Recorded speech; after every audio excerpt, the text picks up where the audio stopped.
Welcome to Bible Echo, where the ancient stories of the Bible are retold with clarity and care.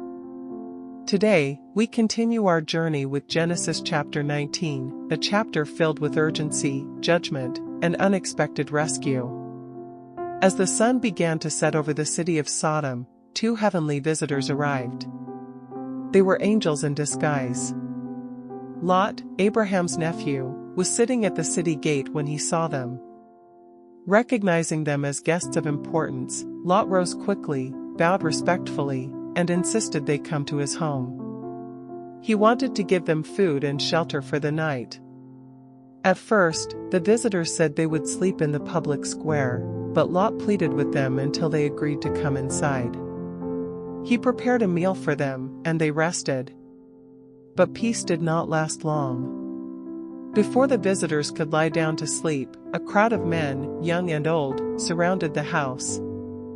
These men had evil intentions and demanded that Lot bring the strangers out to them. Lot stepped outside, shut the door behind him, and pleaded with the crowd not to act so wickedly. In desperation, he even offered his own daughters instead, hoping to protect his guests. But the crowd grew more violent, accusing Lot of acting like a judge and threatening to harm him as well. At that moment, the two angels inside pulled Lot back in and struck the crowd outside with blindness. The mob became confused and couldn't find the door, no matter how hard they tried. Then the angels revealed their true purpose. They told Lot that Sodom was about to be destroyed because the evil in the city had become too great. God had sent them to bring judgment, and Lot had to gather his family and flee. Lot rushed to speak to his sons-in-law, warning them to escape. But they thought he was joking and refused to believe him. As dawn broke, the angels urged Lot to leave quickly. Still hesitating, Lot lingered. So the angels took him, his wife, and his two daughters by the hand and led them out of the city. It was an act of pure mercy from God.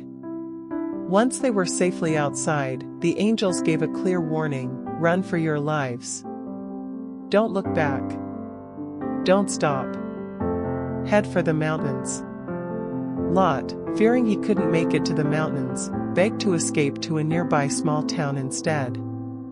The angels agreed, and Lot and his family headed to a place called Zoar. Then came the moment of judgment. Fire and burning sulfur rained down from the sky. The cities of Sodom and Gomorrah were destroyed completely, their buildings, their people, and even the land around them. Nothing was spared. But something tragic happened as they fled. Lot's wife, looking back at the city, disobeyed the warning. In that moment, she was turned into a pillar of salt. Her hesitation cost her everything.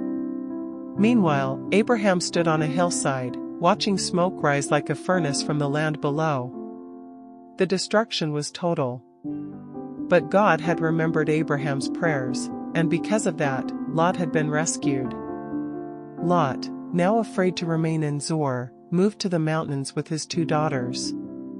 They found shelter in a cave. But the story takes a strange and troubling turn here. Believing that all civilization had been destroyed, Lot's daughters feared that their family line would vanish. So, in desperation and confusion, they made a plan. They got their father drunk and, on two separate nights, each daughter slept with him without his knowledge. Both daughters became pregnant. The older gave birth to a son named Moab, ancestor of the Moabites. The younger gave birth to Ben-Ammi, founder of the Ammonites.